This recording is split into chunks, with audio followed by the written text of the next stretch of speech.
men a kote pen yon pa mek moun diyo nan bagay men non.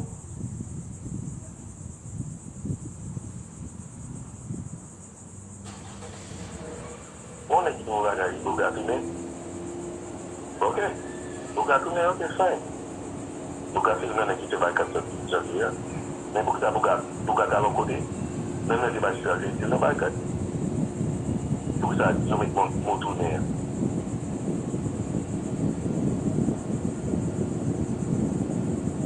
Pou sa mek moun tourne ya. Anyway, den map di nou bagay hypocrisie pou gati papye.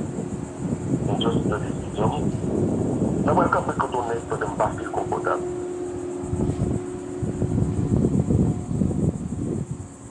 Now welcome to Cotonou back feel comfortable.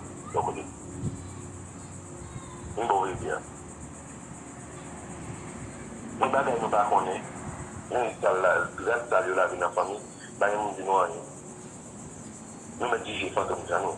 Quand le mal ça non. Moi me campe. Nous avons dit nous avons une bonne idée en campe. C'est pas bon qui veut dire. Moi je dis ça. D'abord, il condamne moi, il m'a toujours marié. Il a fait un peu mon tête. Pendant, il a mis moi, et voilà, mis moi, quand il a mon temps. Nous avons pas qui fait mal. Nous avons pas qui fait mal.